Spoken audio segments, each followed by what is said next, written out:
Assalamualaikum warahmatullahi wabarakatuh. Semangat pagi, salam sejahtera bagi kita semua. Terima kasih untuk waktunya. Saat ini kita memasuki pertemuan yang keempat, di mana di pertemuan keempat ini nanti kita akan membahas mengenai e-commerce dan marketplace. Di dalam e-commerce dan marketplace yang akan kita bicarakan yaitu bagaimana teknologi digital mengubah cara bisnis beroperasi melalui analisis data, kemudian juga berdasarkan kecerdasan buatan atau AI, kemudian juga platform online. Sebelum saya mulai, saya share dulu materinya.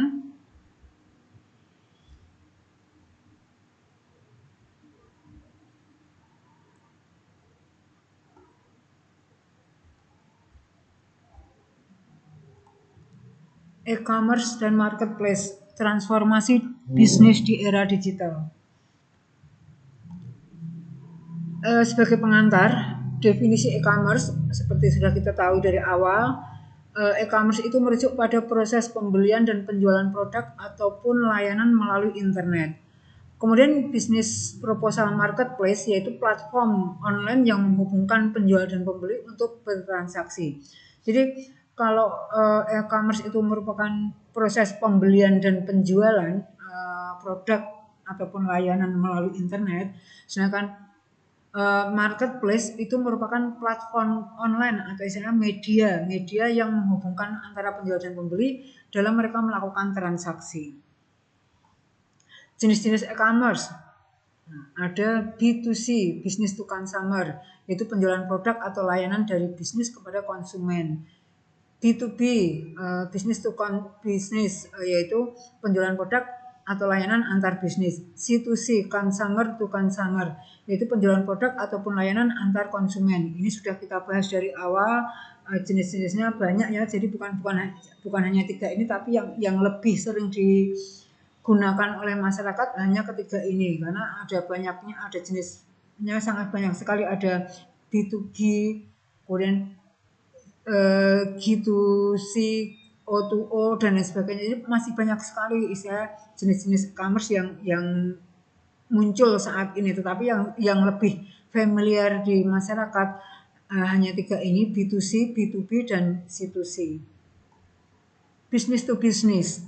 Dalam model ini transaksi itu terjadi antara dua bisnis, yaitu bisnis B2B berfokus pada penjualan produk ataupun layanan ke perusahaan lain, bukan langsung ke konsumennya. Jadi seperti saya singgung beberapa waktu yang lalu, bisnis to bisnis. Jadi mereka fokus penjualan produk ataupun layanannya kepada perusahaan lain. Jadi sebuah perusahaan menjual produk ataupun layanannya kepada perusahaan lain. Jadi tidak ke konsumennya. Ini B2B. Contohnya Alibaba. Itu salah satu contoh platform B2B terbesar di dunia yang tentunya menghubungkan produsen dengan distributor dan pengecer dari berbagai negara. Dan SAP dan Oracle itu menyediakan perangkat lunak manajemen bisnis kepada perusahaan besar. Nah ini itulah yang mereka tawarkan ya. Jadi mereka itu menyediakan produk tetapi bukan ke konsumen tetapi kepada produsen sejenis. Dan fitur utamanya itu transaksi besar, hubungan bisnis jangka panjang, dan fokus pada pengoptimalan rantai pasokan, procurement, dan logistik. Jelas, karena apa? Karena mereka hubungannya antar bisnis, otomatis transaksinya sangat besar sekali, sesuai dengan kebutuhan dari pebisnis yang lain yang dilayani. Kemudian hubungannya jelas jangka panjang, karena kan mereka kan saling membutuhkan gitu ya, simbiosis mutualisme. Dan fokusnya pada pengoptimalan rantai pasokan. Jelas mereka harus fokus ke situ, termasuk procurement dan logistik. Karena apa? Itu kan karena jangka panjang tadi, berarti kan mereka harus benar-benar dioptimalkan pada rantai pasokannya. procurement maupun logistik. Kemudian bisnis to consumer atau B2C. Model B2C adalah ketika perusahaan menjual produk ataupun layanannya langsung kepada konsumen akhir melalui platform online.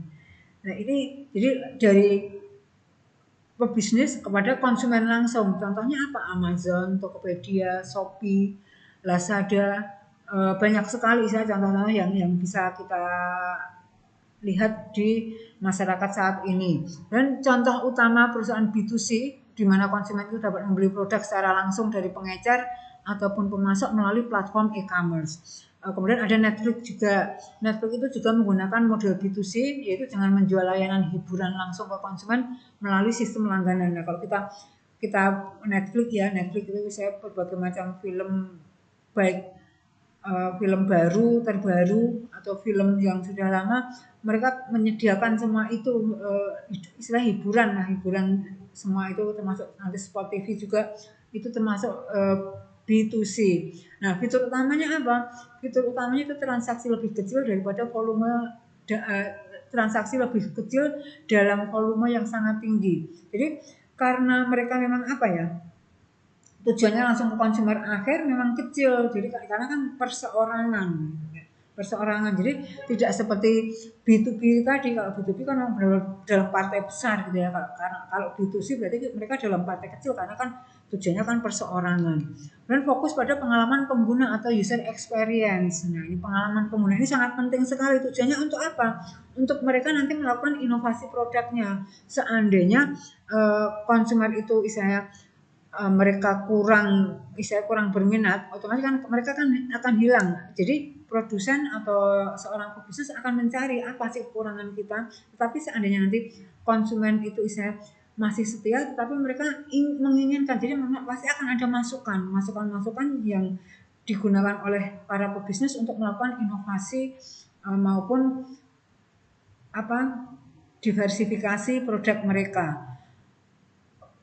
Kemudian selain fokus pada pengalaman pengguna atau user experience juga branding, misalnya mereknya, mereka juga harus fokus pada merek. Karena apa? Orang itu kan akan selalu tergantung pada merek ya. Satu contoh begini saja, yang paling simpel di negara kita, orang kalau mau membeli mie instan itu pasti yang tertulis di dalam otak mereka itu Indomie. Tidak ada yang mengatakan mie sedap, kemudian Sari mie, super mie, mie gaga atau apa, banyak sekali yang lainnya. Tetapi mereka kalau menama mie instan itu pasti Indomie. Karena apa? Itulah brand yang dijadikan fokus oleh seorang bisnis kepada konsumennya. Tujuannya untuk apa? Mudah diingat, mudah dicari dan lain sebagainya. Meskipun ya kadang-kadang meskipun yang itu yang akhirnya menjadikan satisfaction medis seorang konsumen terhadap produk yang dikeluarkan oleh produsen. Meskipun nanti pada saat kita membeli mie sedap, kalau di supermarket atau mungkin di minimarket, kan kita tinggal pilih ya. Tetapi kalau kita pergi ke warung-warung, itu pasti akan kita misalnya menyebutkannya beli Indominya, mau dikasih mie sedap, mie apa, tetap kita terima. Bahkan kita di warung tenda, warung menjual mie instan secara langsung itu juga mereka menawarkannya Indomie. Tidak ada yang menawarkan mie sedap goreng atau mie sedap rebus, tidak. Mereka pasti Indomie rebus gitu. Bahkan orang juga akan memintanya juga Indomie merebus. Nah, selain user experience dan branding juga ada pemasaran digital. Nah, pemasaran digital ini yang kita sebut dengan e-commerce ataupun e-business itu tadi. Kemudian model ini juga banyak menggunakan strategi pemasaran digital seperti SEO, Search Engine Optimization, kemudian iklan dan juga media sosial. Yang pasti ya SEO itu ya bisa jadi semacam blog ya, blogger yang orang-orang suka memposting tentang cerita dan lain sebagainya, atau melalui reels itu dengan cara SEO ini. Kemudian iklan itu juga banyak yang mereka tawarkan, entah itu secara manual atau digital, itu banyak yang mereka tawarkan. Kemudian juga media sosial yang jelas jelas membantu kita di dalam melakukan transaksi ini ya. banyak sekali media sosial yang menawarkan itu, ada Facebook, ada WhatsApp, ada Telegram, ada Instagram, kemudian ada Twitter, ada Google Ads, ada ya banyak sekali yang membantu B2C ini dalam menawarkan produknya. Kemudian yang ketiga itu consumer to consumer atau C2C. Dalam model ini, konsumen itu menjual produk ataupun layanan kepada konsumen lain. Nah, platform online bertindak sebagai perantara antara kedua belah pihak dan tentunya mereka menyediakan sarana untuk transaksi tersebut. Jadi, seorang konsumen, mereka menjual produk kepada konsumen yang lain. Nah, contohnya apa? eBay dengan OLX. Contoh platform C2C ya, di mana di situ individu dapat menjual barang-barang bekas ataupun barang baru kepada orang lain. Kan eBay itu kan dia selain eBay ini kan sudah bisa dalam artian dia sudah skopnya internasional ya. Mereka membuat menjual barang bekas ataupun baru. OLX pun juga seperti itu. Mereka menjual produk bekas ataupun baru. Nah, ini platform CEC itu jadi saya punya produk mungkin saya tidak saya gunakan second gitu ya, saya jual di situ. Nah, nanti siapa yang membutuhkan barang-barang second yang saya tawarkan. Nah, ini saya platformnya berupa eBay dan OLX ini. Kemudian Airbnb, yaitu menggunakan model ini di mana pemilik properti individu menyewakan ruang mereka kepada wisatawan. Nah, ini istilah ruang ya, istilah menyewakan ruang kepada orang yang membutuhkan atau wisatawan. Nah, fitur utamanya apa? Interaksi langsung antara individu. Ya, karena kan konsumen itu konsumen kan, jadi misalnya saya mau mencari produk bekas atau second, nah siapa yang menawarkan itu? Begitu mereka menawarkan, saya cocok, kita tinggal hubungi orang yang menawarkan tersebut. Itu yang dikatakan dengan interaksi langsung antar individu. Dan platform bertindak sebagai penghubung antar atau mediator yang menawarkan pembayaran aman, ulasan dan juga dukungan pelanggan. Nah, ini platformnya jelas ya, saya sebagai penghubungnya. Jadi baik eBay, OLX, Bukalapak, kalau dulu tuh apa ya, banyak ya istilahnya yang mereka menawarkan masalah produk-produk yang sudah istilah bekas itu banyak sekali. Nah, ini mereka platform-platform ini hanya sebagai perantara antara konsumen-konsumen itu tadi, konsumen yang menawarkan barang dan konsumen yang mau membeli barang tersebut. Dan tentunya sebagai mediator yang menawarkan pembayaran yang aman juga, kemudian ulasan, dukungan pelanggan dan sebagainya itu sangat-sangat nyaman dilakukan oleh para konsumen tersebut. Dan biasanya itu menawarkan produk-produk unik atau barang-barang yang tersedia yang hanya tersedia di toko tradisional. Biasanya seperti itu. Jadi mereka selain barang-barang second, ada barang-barang antik ya, barang-barang antik atau barang-barang yang mungkin itu sudah ada zaman berapa, kemudian sekarang didaur ulang dan sebagainya, itu yang mereka tawarkan rata-rata semacam itu. Atau bahkan juga ya meskipun tidak semuanya, tetapi hampir kebanyakan tuh yang mereka tawarkan semacam itu, produk-produk unik, produk-produk yang memang mungkin bisa dikatakan itu klasik dan yang hanya orang-orang tertentu yang membutuhkan barang tersebut. Nah, keuntungan dari e-commerce yang pertama yaitu aksesibilitas global. Itu dapat diakses oleh konsumen di berbagai lokasi tanpa batasan geografis atau non-boundaries. Jadi tanpa ada batasannya. Dimanapun gitu ya, lokasinya entah lokal, regional, nasional, global dalam artian menyeluruh ke seluruh dunia. Jadi tidak ada batasannya gitu. Mau kapanpun bisa, mau dimanapun bisa gitu. Itu aksesibilitas global. Dan biaya operasional yang lebih rendah. Jadi tanpa kebutuhan toko fisik, kemudian persediaan yang besar ataupun banyak karyawan ya, karena memang e-commerce itu kita secara online ya, kita menggunakan platform digital ya, berarti kan kita tidak membutuhkan toko fisik. Seandainya katakanlah kita itu memiliki persediaan barangnya, kan kita sediakan di rumah sendiri kalau kita mau memiliki persediaan barang ya. Kalau enggak ya kan kita tinggal tinggal mencari produsen yang menjual barang tersebut, baru kita sambungkan, misalnya gitu kan, kita sambungkan yang ada pembeli semacam ini, mereka membayar dengan cara COD, kemudian barangnya seperti ini, tinggal bagaimana cara pengirimannya gampang gitu kan, sehingga dan juga tidak membutuhkan banyak karyawan. Bahkan bisa yang misalnya toko yang sangat besar sekali itu hanya mungkin butuh 2 atau 3 karyawan. Karena apa? Mereka kan yang butuhkan kan hanya online-nya itu tadi. Terkecuali kalau mungkin ada orang yang masuk ke situ, nah itu bisa ya, meskipun 2 atau sekarang mereka masih bisa melayani karena kan tidak semuanya masuk ke mereka. Dan kemudian perbandingan harga. Di sini konsumen dapat membandingkan harga dari berbagai penjual dengan cepat. Nah, karena banyak yang menawarkan tersebut ya, jadi mereka bisa membandingkan, misalnya nih di Shopee berapa, di Lazada berapa, di Tokopedia berapa, di blibli.com berapa, mereka akan saya membanding-bandingkan sesuai dengan budget yang mereka miliki, dan fleksibilitas waktu. Nah ini jelas karena transaksinya dapat dilakukan 20 hour per 7 hour, jadi selama 24 jam 7 hari, tidak ada putusnya.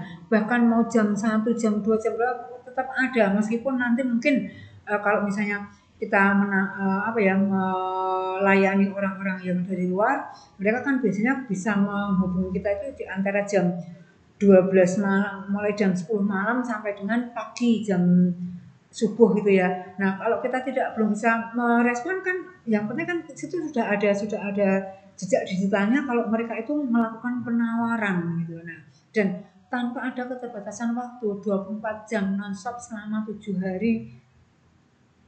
Nah, tidak ada batasannya. Itu ya yang menjadi keuntungan dari e-commerce.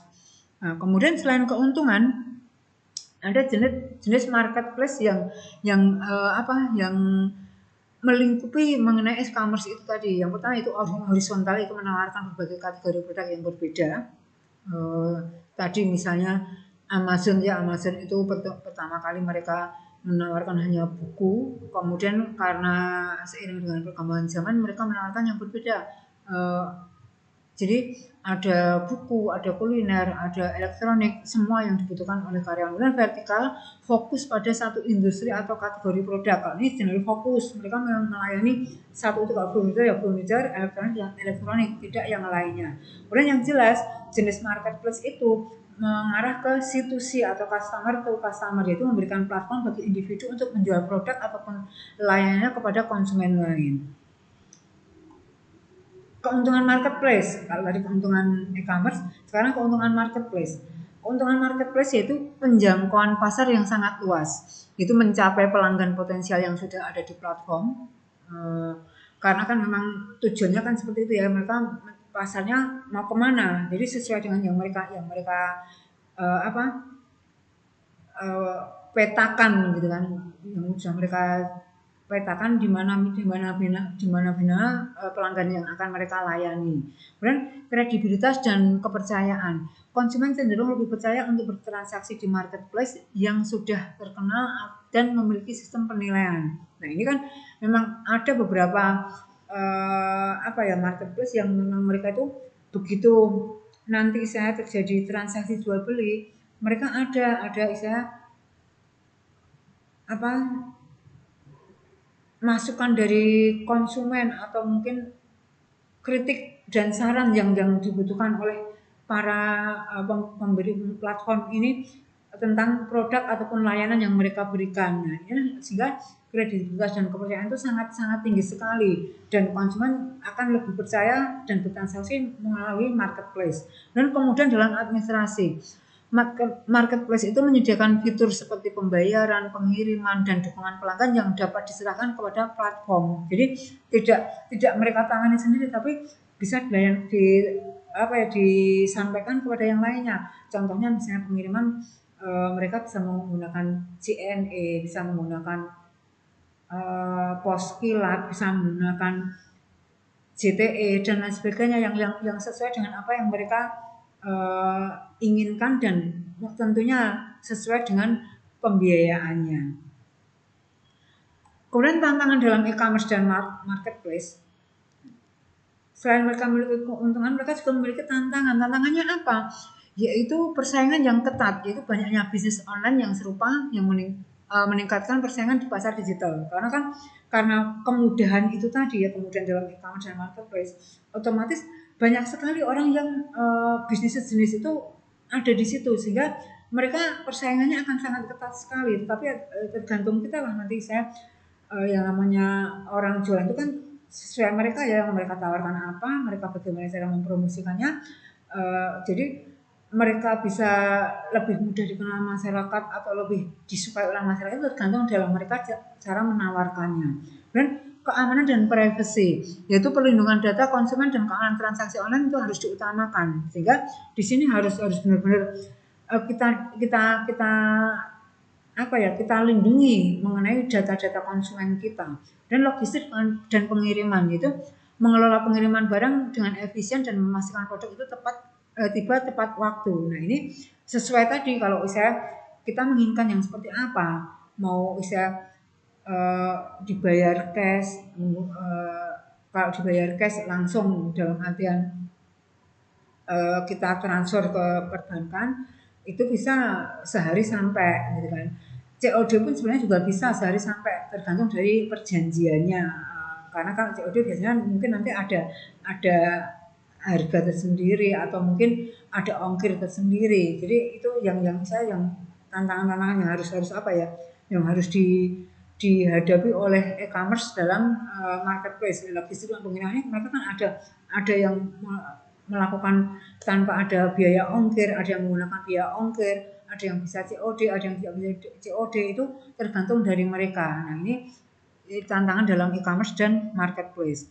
Kemudian strategi sukses di e-commerce dan marketplace, yaitu pengembangan branding yang kuat. Jelas, karena kalau saya tidak bisa mengembangkan branding atau merek kita akan sangat kesulitan, yaitu dengan cara apa? Membangun citra merek yang menarik dan kredibel di dunia digital. Jadi kita benar-benar brand atau merek kita itu yang sangat menarik masyarakat dan tentunya kredibel. Kalau sudah seperti itu otomatis kita akan mudah dikenal oleh masyarakat dan mereka akan mengkonsumsi produk kita.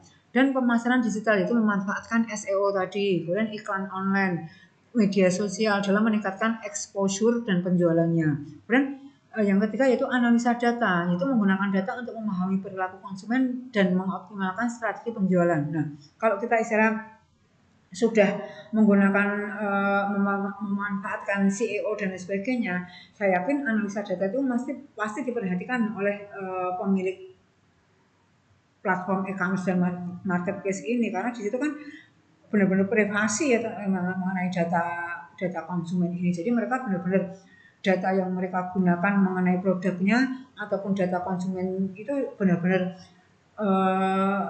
data yang jelas, yang dipahami oleh para konsumennya dalam mereka melakukan penjualan.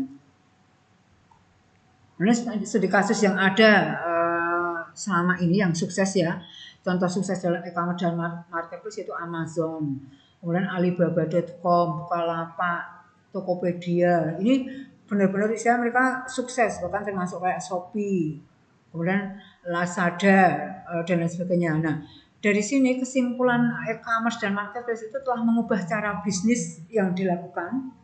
Kemudian keberadaan mereka pun juga memberikan peluang dan tantangan bagi para penjual dan pembeli. Dan tentunya memahami konsep ini penting dalam bisnis digital. Karena apa?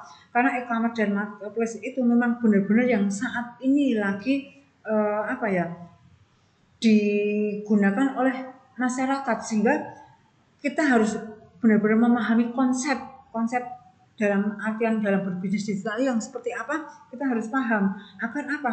Agar nanti kita bisa melakukan melakukan inovasi produk kita yang tentunya memberikan peluang bagi para penjual yang lain agar bisa mengikuti gitu kan, karena dengan adanya e-commerce dan marketplace ini memberi peluang kan kepada para memberi peluang maupun tantangan pada para penjual maupun pembeli di dalam mereka melakukan transaksi secara online. Jadi mereka bisa dengan mudah melakukan kegiatan-kegiatan tersebut. Kemudian transformasi digital yang ada. Jadi kalau tadi dikatakan marketplace e-commerce dan marketplace merupakan transformasi digital di era digital.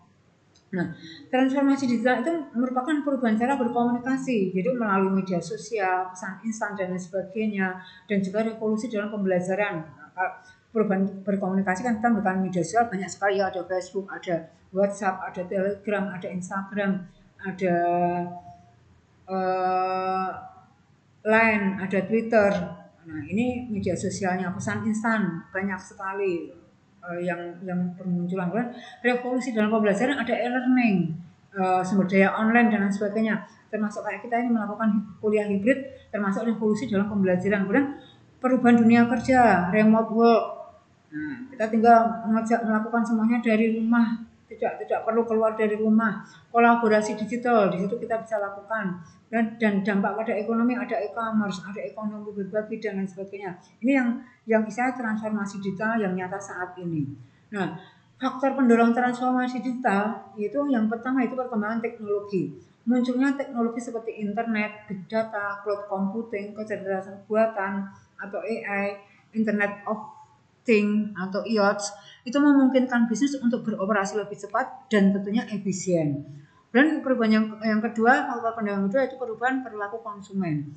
Konsumen modern semakin bergantung pada perangkat digital dan internet untuk membeli barang, berkomunikasi, serta mencari informasi. Dan hal ini tentunya memaksa para bisnis untuk hadir di dunia digital. Karena kan sekarang sudah mereka apa-apa dilakukan secara online gitu ya. Jadi ini yang akhirnya menjadikan para pebisnis itu memulai bagaimana caranya saya itu bisa menawarkan produk saya melalui bisnis digital. Dan kompetisi global, yaitu bisnis digital memungkinkan perusahaan menjangkau pasar yang lebih luas, termasuk global, yang tentunya dengan biaya rendah, sehingga memperbesar peluang untuk bersaing. Karena kan kalau selama ini kita melakukan bisnis global itu kan kita mau mengirimkan ke sana pun ongkos kirimnya sangat mahal, bahkan prosedurnya juga sangat rumit sekali. Tapi dengan adanya transformasi digital, kita prosedurnya mudah, pengiriman juga mudah, dan tentunya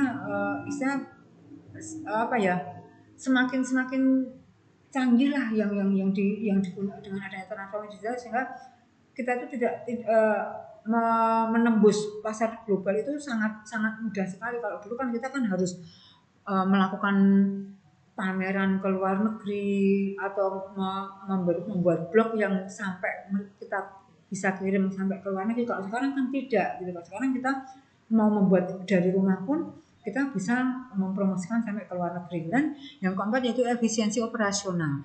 Teknologi memungkinkan bisnis untuk mengoptimasi proses, mengurangi biaya dan meningkatkan produktivitas. Misalnya sistem manajemen rantai pasokan berbasis digital dapat mengurangi biaya inventaris dan meningkatkan efisiensi distribusi. Nah, ini dengan adanya teknologi digital ya memungkinkan mereka dalam mengoptimasi prosesnya. Bagaimana mereka bisa mengurangi biaya inventaris, meningkatkan efisiensi produksi, dan tentunya yang mendorong kegiatan operasional suatu perusahaan.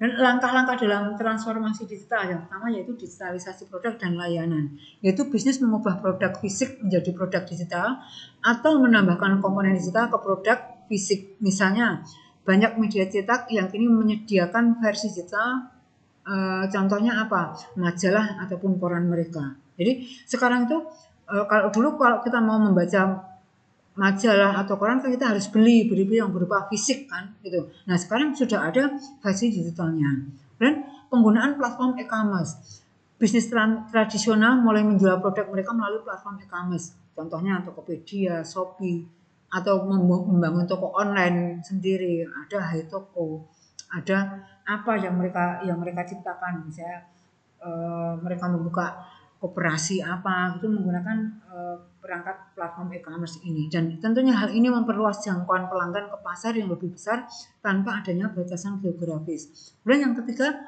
otomatisasi proses bisnis. proses manual seperti pengolahan data atau manajemen inventaris itu digantikan dengan sistem otomatis yang berbasis teknologi. Misalnya penggunaan perangkat lunak Enterprise Resource Planning atau ERP. Itu untuk mengelola berbagai aspek operasional perusahaan. Kalau dulu kan kita harus kita kerjakan satu persatu, kemudian nanti setelah kita selesai kita limpahkan ke pengelola berikutnya sampai jadi, saya gitu kan, proses datanya sampai jadi berupa data yang maksimal. Nah, kalau sekarang kita tinggal menggunakan perangkat lunak ERP sudah jadi semuanya. Dan yang keempat itu pemasaran digital. Itu strategi pemasaran tradisional seperti iklan cetak, televisi digantikan ataupun dikombinasikan dengan pemasaran digital. Sekarang sudah banyak yang mereka lakukan ya, seperti yang tadi termasuk versi majalah dan lain sebagainya tadi sudah benar-benar mereka dilakukan secara digital, tidak tradisional. Meskipun mereka masih ada yang secara tradisional, tapi mereka masih sudah menggunakan perangkat digital. Dan langkah yang transformasi digital yang paling dalam yaitu pengalaman pelanggan yang lebih baik. Nah, di sini langkah-langkah dalam transformasi digital yang pertama, pengalaman pelanggan yang lebih baik itu bisnis yang bertransformasi secara digital itu dapat memberikan pengalaman pelanggan yang lebih personal dan responsif. Contohnya apa? Perusahaan yang menggunakan data analitik dan customer relationship management atau CRM untuk memahami kebutuhan pelanggan dan tentunya menyediakan layanan yang disesuaikan. Kemudian model bisnis baru. Di sini transformasi digital juga memungkinkan lahirnya model bisnis baru yang tidak mungkin dilakukan secara tradisional. Contohnya apa? Model berlangganan seperti menggunakan Netflix, kemudian model on demand seperti Ojek, Gojek, Uber, dan banyak sekali Maxim. Mereka kan on demand ya, jadi sesuai dengan permintaan saat ini juga ya, ketika model saat ini saya meminta, mereka langsung datang, mereka langsung mengirimkan produk atau mereka langsung menjemput kita. Nah, ini model bisnis baru yang ada di dalam transformasi digital tadi. Ini studi kasus transformasi digital yang transformasi bisnis tradisional berpindah ke digital. Netflix awalnya apa? Mereka hanya menyediakan layanan penyewaan DVD melalui pos. Nah, dengan munculnya teknologi streaming, mereka bertransformasi menjadi platform streaming digital yang tentunya mendominasi industri hiburan global. Dan Starbucks itu mengadopsi pasar berbasis aplikasi dan teknologi pembayaran digital. Itu melalui aplikasi mobile, pelanggan dapat memesan dan membayar sebelum tiba di toko dan tentunya meningkatkan efisiensi dan kenyamanan. Dan Tokopedia dan Bukalapak. Ini kedua platform ini awalnya berperan sebagai marketplace untuk usaha kecil dan menengah atau UMKM. Nah, mereka itu membantu para bisnis tradisional beralih ke platform digital untuk menjual produk mereka secara online, kemudian juga memperluas akses pasar dan tentunya menyediakan layanan digital untuk logistik dan pembayaran. Nah, dampak transformasi digital untuk dunia pendidikan, pembelajaran online seperti kita lakukan saat ini, akses sumber belajar global. Sekarang kita tinggal browsing saja, bahkan kita bisa sumber belajar kita bisa cari di mana saja, kapan saja. Nah, kalau di bidang ekonomi, munculnya e-commerce, cryptocurrency, fintech. Nah, crypto ini berarti kan kita saham ya. Kalau fintech jadi saya keuangan secara teknologi banyak sekali bermunculan. Kemudian sosial, perubahan pola interaksi. Kalau dulu kita mau menghubungi orang atau saudara atau teman atau siapapun kita menggunakan surat. Sekarang kita tinggal ketik pesan melalui WhatsApp, melalui apapun ada. Contohnya media sosial banyak sekali yang bisa kita gunakan. Nah, di bidang budaya ada globalisasi budaya. Dulu kita itu ya fokus budaya kita, sekarang sudah bisa tercampur dengan bahkan ada kolaborasi antar budaya dan pertukaran ide lintas batas. Nah, ini yang muncul saat ini. Dan di dunia politik ada e-government, aktivisme digital sudah mulai berlaku di masyarakat. Dan masyarakat digital dan globalisasi itu merupakan proses integrasi dan interkoneksi global. Karena namanya global ya berarti kan kita prosesnya integrasi dan interaksi secara global, menyeluruh, dan teknologi digital sebagai katalis globalisasi. Dan penghapusan batasan geografis dalam komunikasi dan pertukaran informasi. Kalau dulu ada batasan, sekarang non-boundaries, tanpa ada batasan. Kita bisa kemanapun. Dan pembentukan komunikasi global secara virtual. Bisa kita lakukan kemanapun. Dan tantangannya apa? Kesenjangan digital, akses dan literasi teknologi. Ini kadang-kadang karena kan kita harus belajar dari awal ya. Jadi kita kesulitan dalam mencari aksesnya dan literasi teknologinya. Karena kita mengalami kesulitan. Tapi kalau kita mau belajar akan mudah bisa kita dapatkan. Privacy dan keamanan data, muncul enkripsi end-to-end. Nah ini privacy kadang-kadang kita bisa kecolongan seperti beberapa waktu yang lalu kita ada undangan digital, begitu kita klik ternyata data kita bisa dicuri oleh orang lain. VPN juga ada dan PDF juga ada. Banyak isu yang dilakukan oleh masyarakat mengenai dengan adanya perubahan digital mereka juga banyak keamanan-keamanan yang bisa mereka tembus. Kemudian cyberbullying dan masalah kesehatan mental. Nah, dengan adanya ini kan banyak sekali mereka melakukan cyberbullying ya. Jadi mereka melakukan bullying di dunia digital. Nah, otomatis ini apa? Masalah kesehatan mental dipertanyakan karena orang bisa dengan mudahnya menjudge orang lain, dengan mudahnya menyebarkan berita hoax, memviralkan sesuatu yang tidak pantas. Nah, ini jadi tantangan-tantangan ini yang harus kita bisa sikapi dengan baik. Kemudian penyebaran informasi palsu tadi, hoax, dan yang pasti ketergantungan teknologi. Sekarang aja ya, kalau dulu kita santai mau kemanapun tidak masalah. Kalau sekarang kemanapun tanpa ada handphone kita kesulitan. Bahkan kadang-kadang ada juga yang memulai slogan lebih baik ketinggalan dompet daripada ketinggalan handphone. Nah ini yang perlu kita waspadai karena apa? Kita sudah tergantung terhadap teknologi tadi sehingga apapun harus kita konfirmasikan. Kemudian peluang dalam masalah digital ada apa?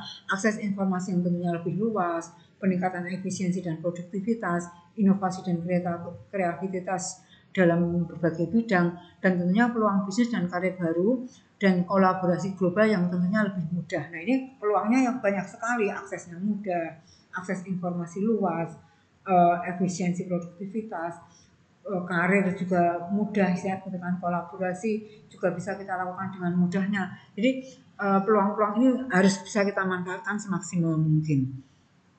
Kiranya sampai di sini yang bisa saya sampaikan, kurang lebihnya mohon maaf apabila dalam menyampaikan materi kurang berkenan. Terima kasih untuk waktunya. Saya akhiri. Assalamualaikum warahmatullahi wabarakatuh.